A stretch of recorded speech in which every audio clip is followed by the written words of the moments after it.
What's up guys, Jordan from Bennett's Customs. We're back on another episode. And before we get in this, we have an announcement to make. We had mentioned we were gonna do a 400K giveaway.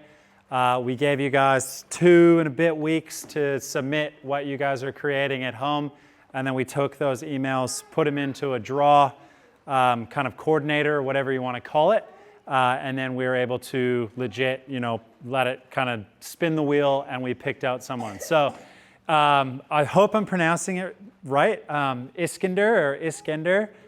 He's from the UK and he submitted this really cool little quarter scale roadster that he's been creating for the last 9 years, I believe. And he's obviously making like a properly running, quarter scale blowing V8 motor as well, which is just amazing. But this is the type of levels that we get. I've mentioned it before that we sort of get like the grand big scheme of stuff where guys are building these big massive sculptures, which I love to see, right down to, like quarter scale V8s with like internal valves and pistons that move and they actually operate. Like, it's really cool that, whatever sort of you guys are creating, that it's kind of like found you to this channel and it's giving you a little bit of inspiration and back at you as well. I think like even seeing that's just kind of, really gave me a little spike and going like, man, that is the coolest thing ever. So huge shout out to you, man. You will be getting contact, we'll get in contact with you. And we got a really cool little package, so we'll make sure we just get your size and stuff before we put everything in there, and it'll be coming over to you in the UK. You guys have probably seen that we have been low on stock, well, no stock on our clothing for quite some time, and we finally have done probably the biggest re-up on every garment that we have that we sell on the website. So all the Popeye axle dropping t-shirts are on there. The Bias by Cowboys one is on there as well as our sort of staple t-shirts that we have, the throwback, which is great. So we have tons of different sizes as well. And we do have a new hoodie that's just come out as well. We had a little bit of feedback from you guys. I kept asking what you guys thought, and this one is heavier duty hoodie, I'll call it. It's thick, it's durable. It's kind of one that you're gonna purchase and you'll probably wear it forever. But again, if you guys do or don't want to, but if you do purchase a bit of clothing off there or even a t-shirt or a sticker, everything kind of really goes back into the business and it really helps us grow and produce more stuff for you guys. Make sure you jump over to the website, links below, and purchase a t-shirt, wear the shit out of it, get it dirty, wear it to your wedding, do whatever you want with it. All right, so in this video, what we are gonna do, we're getting the lid finally back on for good. It's not coming off again. We're gonna probably do a few test fits, then we're gonna get it on there. And what I'm gonna do is I'm gonna work on that rear section. So the rear, I'll call them the C-pillars or the back kind of quarter panel corners, as well as that rear window. And the goal is to get it all welded in, at least, half planished or the whole thing planished out. I've only done a 3-inch chop in the front, but I've done a 4-inch chop in the rear. So I've kind of gone the opposite way, which is, kind of against what I think a lot of people usually do. But again, I'm really trying to relax those shoulders that these sort of sedans have. They always have real big kind of back quarters. So we're trying to just smooth it out a little bit, make it look a little bit softer, a little nicer, and yeah, so let's get straight into the video.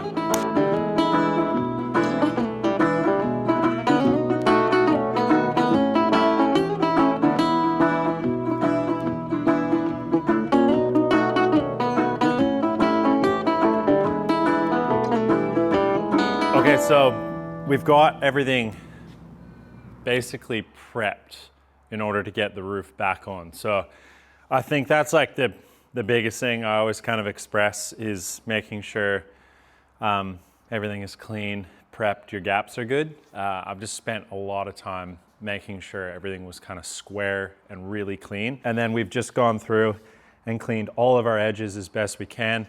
I spent a little time just kind of hammering out a lot of that section where this was backed into like a fence. And then the old gentleman probably back in the 50s, just hammered it out with a hammer. So he actually did a pretty good job for what he had, but we're not trying to make it show quality. We just wanted to try and get the brunt of it out there. So that's done. You can see that I used that Ranix rust bust stuff on there. So that just is obviously a sealer, very similar to the Galmet. That has more of an ironized coating in it. So I'd probably use that for longevity. But this is good for just kind of getting rid of that surface rust. So I just use a red Scotch-Brite to apply it. We have all that done. Our B pillars have been cleaned up, and then I've just hit them with some U-Pol copper weld through primer. When we move over to the roof here, you can see I did use that rust converter in here as well. That was a pretty dirty job, but just went to town with the wire wheel and then just sealed it all. So now this is all done as well. So once this is all fitted, we were able to get way back here with the little kind of, pencil brush that you can get for a drill and clean all that up and then seal it too. So let's get this on. We're gonna lift it on, get it into position, and we're gonna clamp it all down into a few spots. I've had it on enough times where I kind of know where I'm gonna start. We're gonna tack everything in, and then we're actually gonna just work on that back portion. So we're gonna work on the big welds through the C-pillar or the back rear section, and then our window opening as well. So a bit to do there in order to get it really where we want it.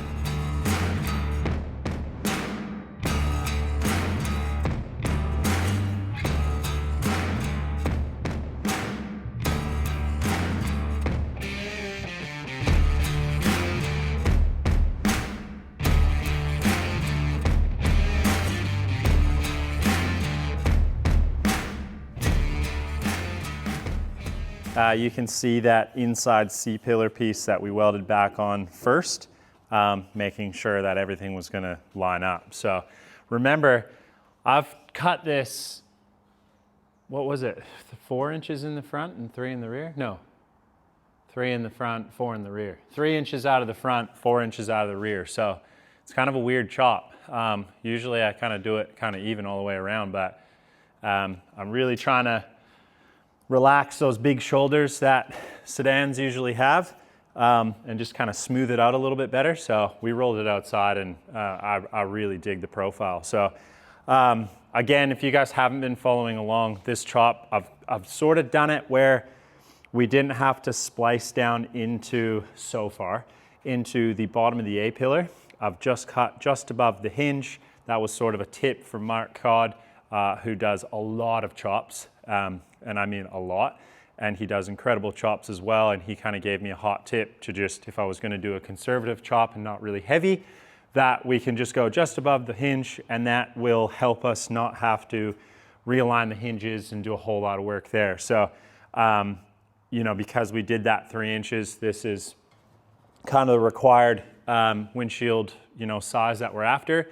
And again, once we have the frame in there too, it's gonna make this look a little bit smaller as well. So, but that'll kind of come with it. So these are gonna be kind of a neat little thing, kind of showing how I'm gonna do those. But working into the back section, so what I wanna do is actually clamp all this into position. Everything's kind of got like a little notch and a reference point. A few different ways that you can do these. You can do what I've done and gone straight through. A lot of guys kind of cut right above the belt line.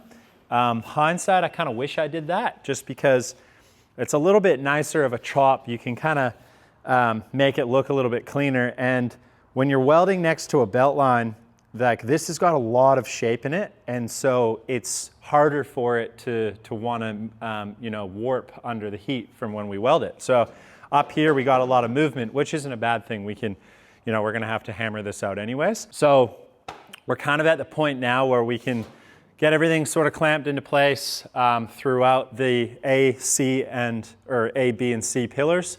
And then once I'm happy with it all, then we're gonna start to actually tack this section in. Now if I pull this off, you'll obviously see when it's sitting on there. I mean, that little corner bit's kind of annoying. I don't really like doing corners. I always try and radius them, but You can see the fitment is really nice and tight when it's clamped into place, and that's just going to allow us to have a more consistent weld without having to put, you know, a ton of heat into it. And it's just way nicer, like the finish, everything.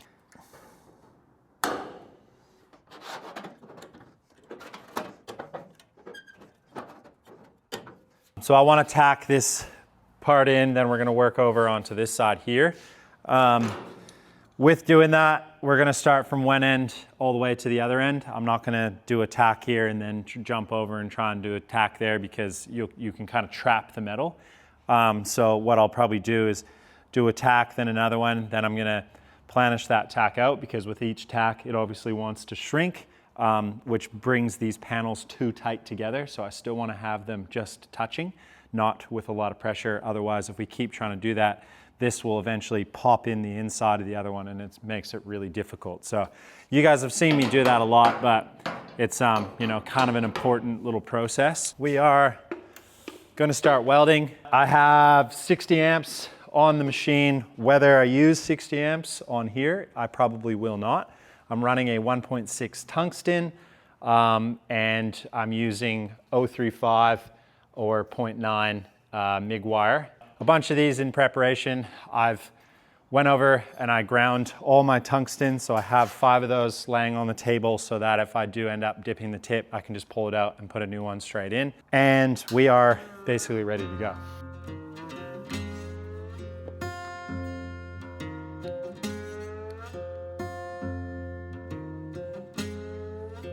So, first tack, first weld, getting this roof back into position. Let's do it.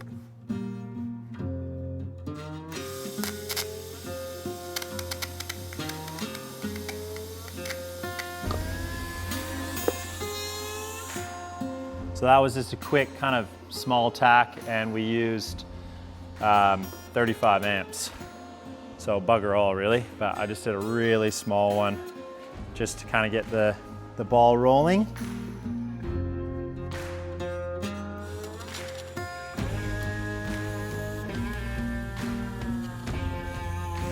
I might want to hammer them out. Usually I do one tack and then kind of hammer it first, but it's really not that tight, which is nice.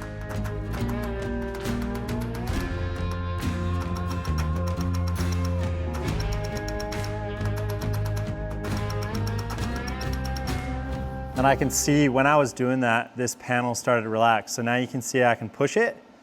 So there's just like a very, very small gap between them now. That's still really nice. And so we're just gonna kind of do that and just work our way all the way across this.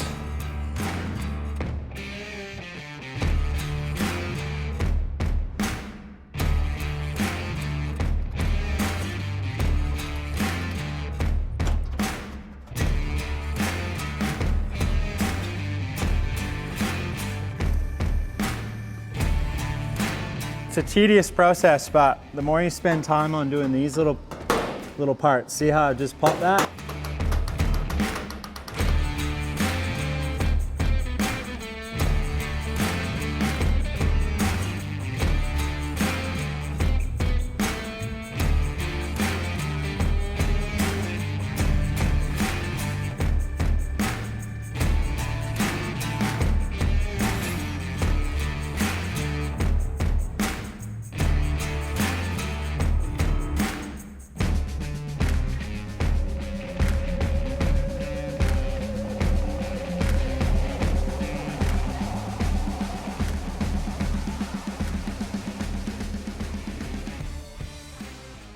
Sometimes, like right now, this bottom bit is just a little bit proud.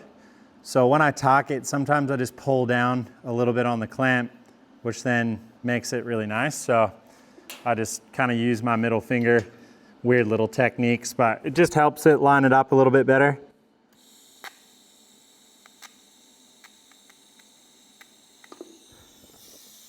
Keeping that pressure on before it's cool. So that's now welded in. I really, really like the feeling of this. Like Here it kind of pulls in a little bit. Here is really consistent, but this is also where a lot of the shape is in this. So we'll just be able to go through, kind of tack a couple positions, then we're gonna hammer it out, smooth it out before we do sort of a pass. This section here, I will weld right up to this point. And then because this obviously falls, you know, if I use this filler rod as a bit of a reference, how if it were to come down naturally, we're about 1/4 of an inch forward on the top. So we either have to kind of get creative with how we're gonna be able to splice this, and then that section that I cut out, you know, you can see how much we've really taken it out of it if I left that up there. So we've taken so much out. So we still have this piece that we might be able to make work in here. Otherwise, like I explained, I might make a die for this, and then we can actually shape a piece kind of in here. We could sort of eliminate sort of from here to here and put in one that's all one piece and really consistent. I just really want to make sure that it is consistent, that line, that there's no kind of come down into a sharp edge and then come out. That line has to be perfect right through in order to make it look like it hasn't been done. That's the whole goal with doing any of this, is that you don't want to have it look like it's chopped. Well, it's essentially going to look like it's been chopped from everyone that knows that it is, but you want to try and trick the eye and really, you know, have everything consistent, all those lines lining up perfectly in order to do that.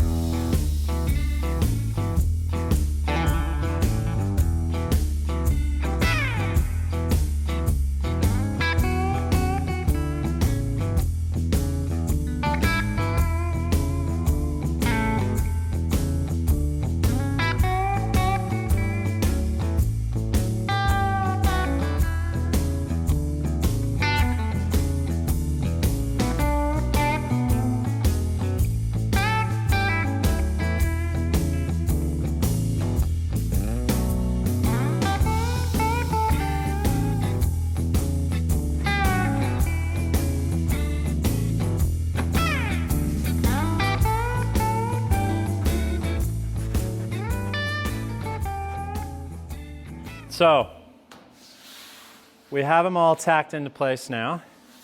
I'm going to go through and close tack them, clean them up, but I want to, thinking about this window. So we made it so the window only has about, I can't actually remember, I think it's nearly like 1.75 inches out of the back, because we didn't want to have a silly mail slot style window, which would have happened if we had continued that 4-inch all the way through here. It would have just been, you know, pretty useless. So I like to have the rear window nice and tight, but, you know, still like, you know, viewable. If you're going to look through a rearview mirror, you can still see out the back. Problem is, because we've come down with it, and this sort of naturally has like a taper on both ends. So if I hold this one into position, you can see that we are short. So just trying to figure that out. One, we split it down the center, open it up, and then we just make like a little strip that would have to go in there. Totally doable. The only thing with that is we would have to sort of create this profile, which wouldn't be that hard. We could probably run this through the bead roller, and then as I tack that, we could probably fold it over. But it is pretty complex. It still has, you know, about 1, 2, 3, 4, 5 bends in it in order to make it work. Another option we could probably do, and it would look nice, and I'm just kind of looking at the shape of this, I could use an air saw, and I can just come up a little bit here on both sides, and then that way we can just pull them in the same amount, so we can kind of split the difference between both like that. And then we just air saw it, open it up, tack it into position, and then just fill this. So I'm kind of thinking that's not even going to need a piece in there. It's just going to be tacking it and smoothing it out. I think that's what I'm going to do, because looking at it when I split the difference, it's only about maybe 2 mil each side. So I definitely could use the zip disc to cut this. This is just a little bit cleaner, and it's actually a thinner, you know, blade. Like I think they're one mil blades, and this is probably just under 1 mil. And I'm just hoping this will work. We're gonna just try it anyways. I've used a hacksaw blade. I just get them in lengths and then just cut them all down, and just use pieces of the hacksaw blade in the air saw.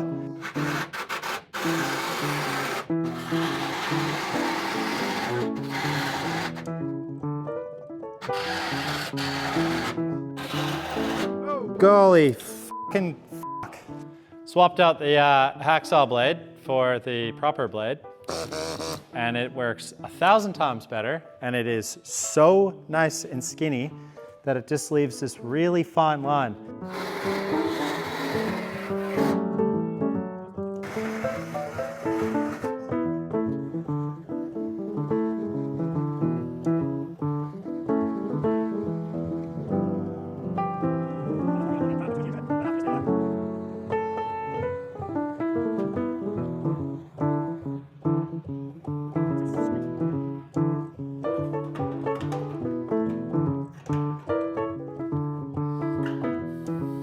That's it, just like that. So, I don't know, looking at it now, that is quite a large gap. If I can kind of split the difference a bit, but I think what's gonna have to happen is, I don't know yet. I might have to add a little filler piece, which is what I was trying to avoid. I thought just one little cut and just pulling it out a bit would get it for me, but.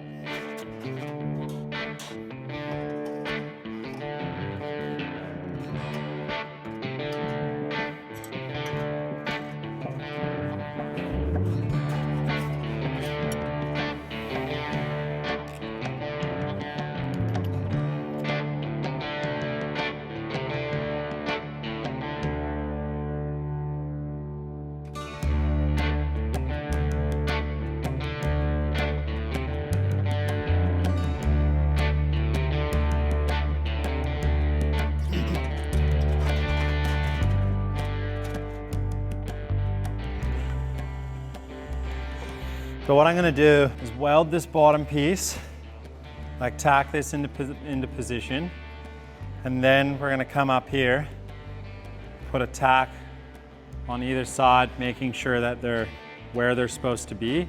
Then we can kind of come in here and clamp this, and hopefully we can just get a couple of tacks on there. And if need be, we can make a little strip, but I kind of feel like I'll get it.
All right, bit frustrated, definitely.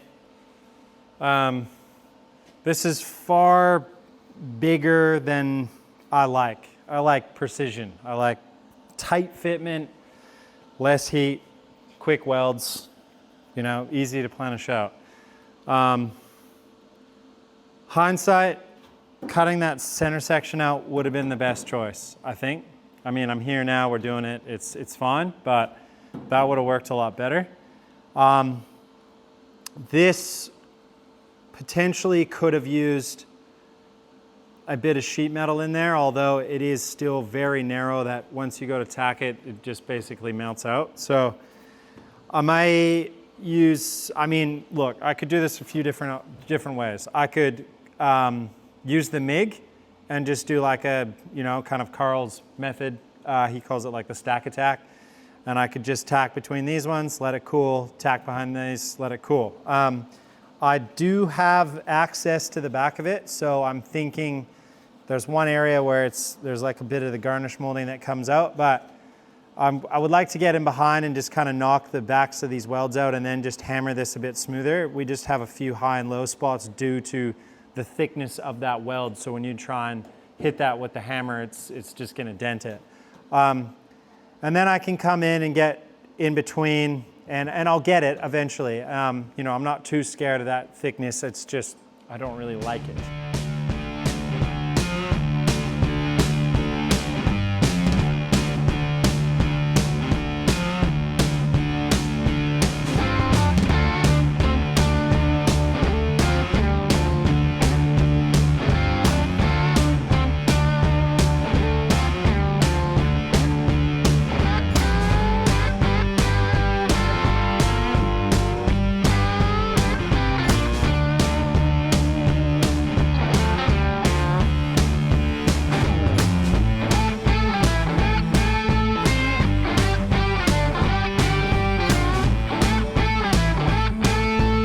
I am using a little bit thicker filler rod just for this, just so I can kind of get a bit of material in there quick so I'm not heating it up too much.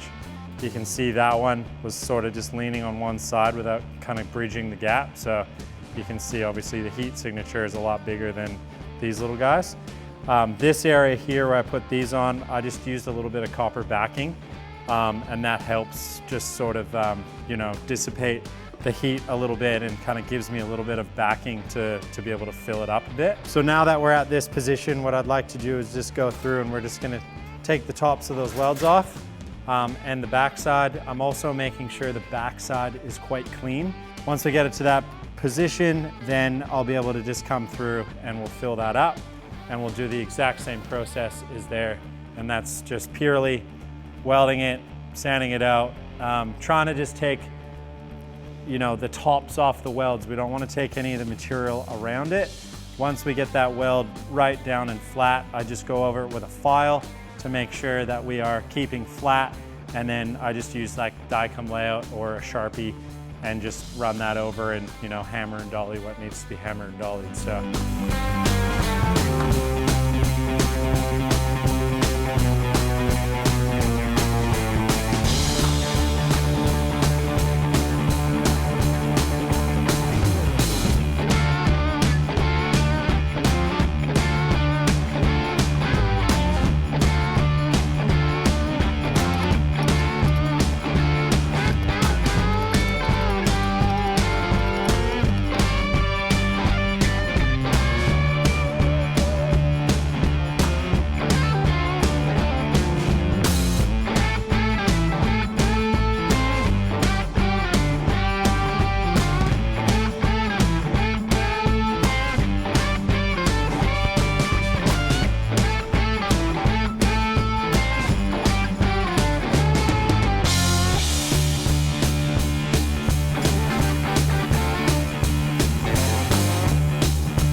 On the road, headed back to New Orleans, driving in the country past old-timey scenes.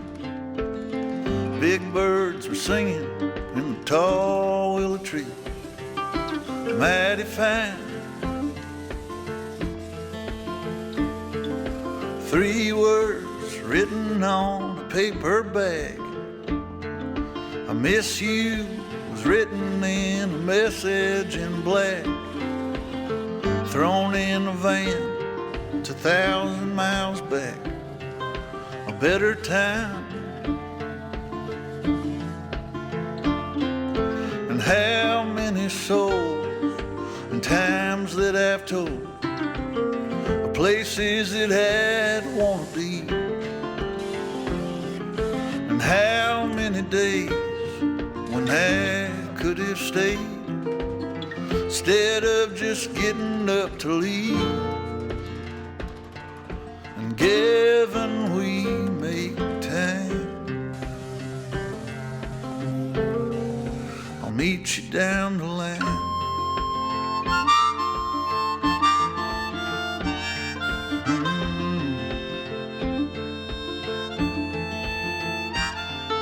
A long coat walking on a New York street, a pack of crushed cigarettes that fell to her feet.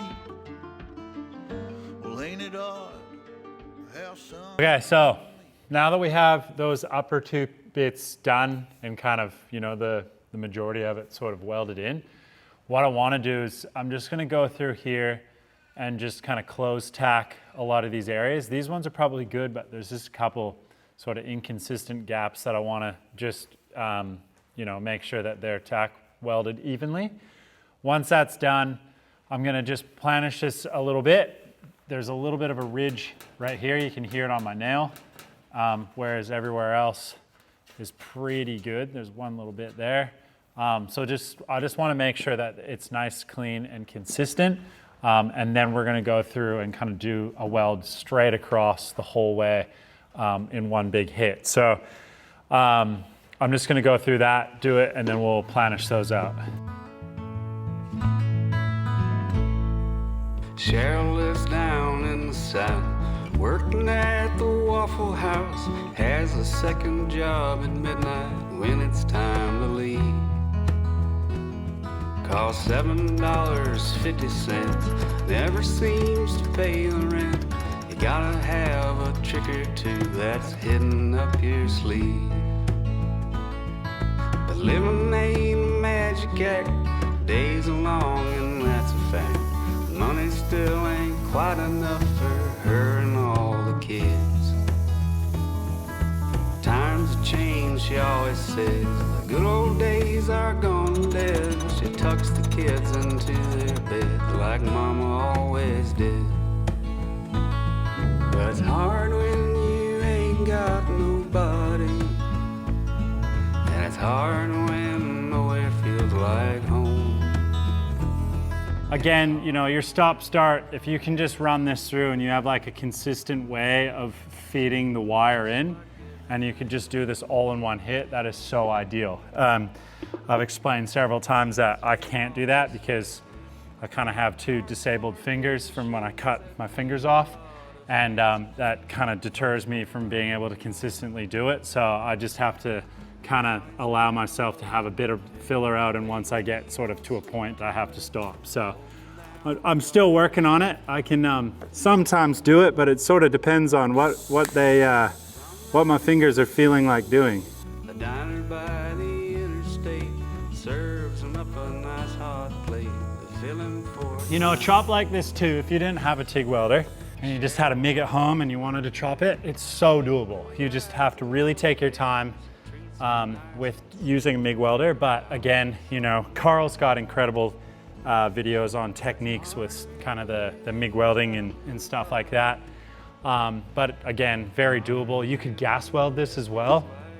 Very, very ideal to do gas welding too if you're consistent with that. You know, it's there's a couple different options that you could be able to do. You don't necessarily have to TIG weld it. I would suggest it if you do have a TIG welder. Definitely anything that you have access to the back of to be able to hammer it out. You kind of want to try and TIG weld it. just to make it by. Yeah, we try.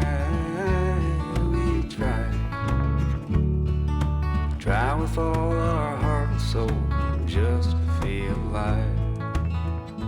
The fitment is so key.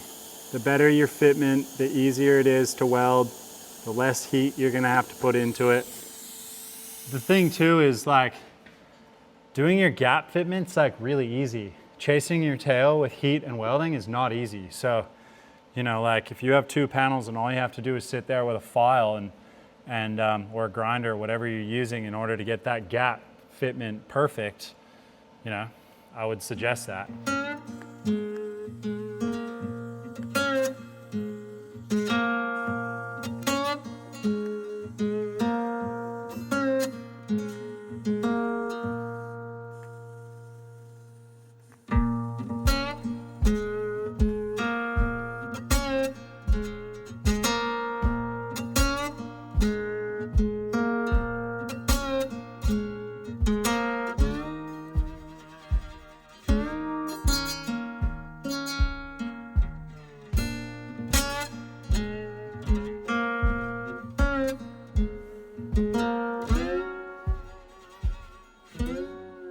So again, just wanted to show you a little bit. So like in this section here, we have consistent heat. We got a really nice weld right through that's kind of right at the best heat. It's not too raised. It's got really good penetration, and on the back side, it's really clean as well. So that's like ideal what you're kind of looking for. Again, over here is really smooth because we've kind of traveled. So the warpage has kind of followed like almost like a wave. If you can imagine you come and then there's sort of like this wave that rolls past. Whereas here, I kind of did like a little bit of stopping and starting and kind of bounced around a little bit. And you can see that where, you know, like especially in this area, that's why I don't like corners. I like to try and radius my corners so that we don't get this area. But you can see this inconsistent in the heat, and you can also see it in our weld. There's quite a bit of porosity in there as well, just due to trying to fill, you know, those big holes, and they keep melting out. And on the back side, it looks considerably different. I can run my finger down it, and it's, you know, there's areas where there's a big weld on the back side, whereas up here is very consistent. So I just, you know, cannot express enough that fitment is key. And you will run into problems like I did there, where you just kind of have to adapt and, you know, move forward. But if you can kind of plan ahead and plan your next step, not the one that you're in, that's where you're going to sort of save yourself in the long run. And this is probably a pretty good opportunity to speak about that metal shaping course, the thin sheet metal shaping course that we've been trying to create, and we've mentioned it quite a few times. But this is sort of the areas where, you know, a lot of trial and error, a lot of small little techniques that like I personally have felt like they've helped. I've picked them up from other people, or just techniques that I've kind of just, you know, fell upon and went, hey, wait a minute, that really worked, that little technique that I just tried there. So probably a good opportunity to tell you guys about it. And you know, we got a lot of information down in the link below to jump on, put your name on the wait list, and your email. We'll be kind of getting that, you know, try to wrap it up pretty close in the next coming weeks, just to be able to really get that thing going. But it is just primarily a lot of stuff that, you know, the trial and error that I've learned, and tons of error. Like I cannot stress that enough, that like you don't just come into this and you just become, you know, pro at it right away. Some people probably do, but that wasn't me. I had to learn a lot. I did so much study, not like in an actual school. I didn't take any of this in school. This is all self-taught. So I failed my I was going to a welding course. I wanted to be, well, I was actually going to become a millwright at one point. And I failed my math test for my exam to get in, which was pretty deflating at the time. I think I was like 17. And I think at that point, like skateboarding and snowboarding were sort of like my #1 priority. And then I just thought the welding gig would be able to kind of help me do that for a long time. And I don't regret it now. I mean, I've come this far, but it would have been interesting to see what would have happened there. But, you know, I'm just saying, I don't like, you know, from that I've been able to get certificates now where I have my coach building ticket and stuff like that. But the best bit about being able to go into your garage and do this stuff is you just like, you learn hours and hours. Like, you know, that whole thing where they talk about putting in 1,000 hours into something or more, I think it is 10,000 hours before you even figure it out or perfect it. So yeah, got tons of learning to do. tons and tons. That's why I was so eager to take that metal shaping course with Mike Wagner from Cornfield Customs. Get to, shadow behind him and Vaughn from Motor Retro. Those guys are like on another caliber, and that's why I always want to consistently learn. I think that everybody should, and never be closed-minded. Never think you're the master at the top, because you're not. No one ever is. So if you can always be a student, you're always going to learn. So I'm going to try and knock a bit of this one down and the back side as well before I start planishing anything. This one, I'll probably be able to just planish right off the bat. Sometimes I like to take a little bit of the weld off before I planish it. Sometimes I don't. It sort of just depends on where I'm at.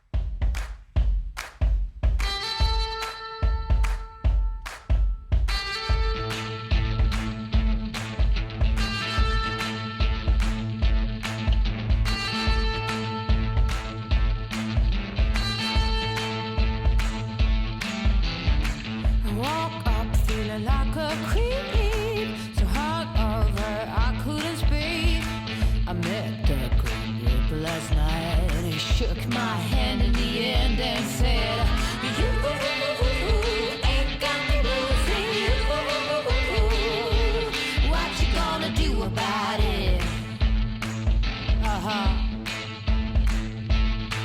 I'm gonna hit that bottom. It's on a Donkey Kong.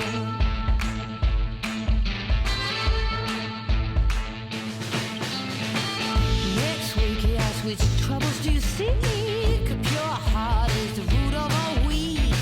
I bowed my head and hid my eyes, but he shook me out of my disguise and said, you ain't gonna lose me. What you gonna do about it? I'm gonna hit the bottom. It's all a Donkey Kong. 1, 2, 3, 4. Shapeshifter is what I'll be. From now on, right won't be wrong. There's no more room for empathy and bliss. Easy rider, hey, I'm the one to kiss. So you ain't gonna lose me. What you gonna do about it? I know what I'm gonna do. I'm gonna hit that bottle. It's all a Donkey Kong.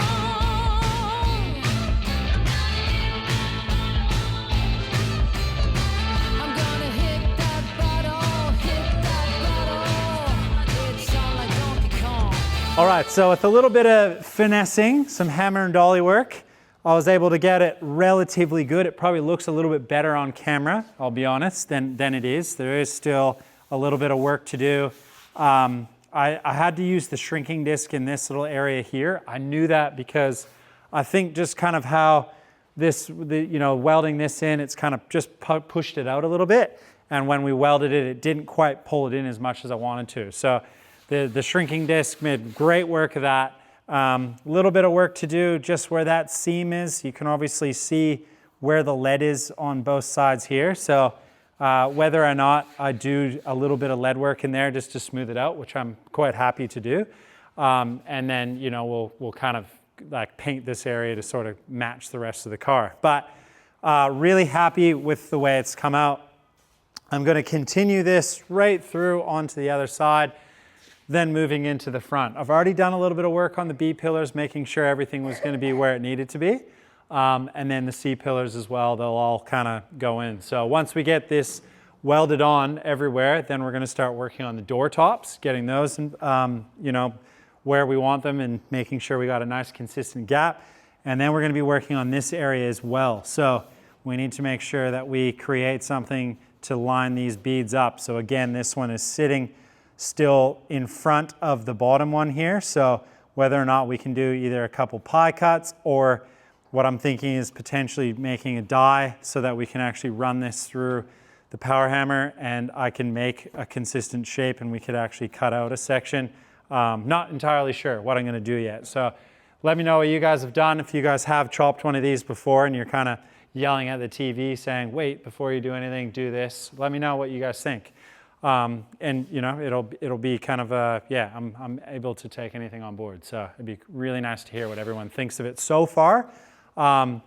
Again, I'll probably wait till we get the A-pillar and C-pillar welded up. Then we're gonna roll this thing outside again, have another look at it, and really, you know, grasp that sort of opposite end chop where we've taken the 3 inches out of the front and the 4 out of the back. So I think once it's all together, it should look really nice.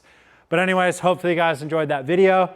The next one's probably gonna be a little bit more on the chop, maybe a little bit more involved with the A-pillars up the front, which will be really cool. Hopefully we're keeping you guys, you know, engaged and learning a lot and getting inspired to get out into the workshop or the shed or wherever you guys are getting creative with whatever you're making. So we'll see you guys next week on Bennett's Customs.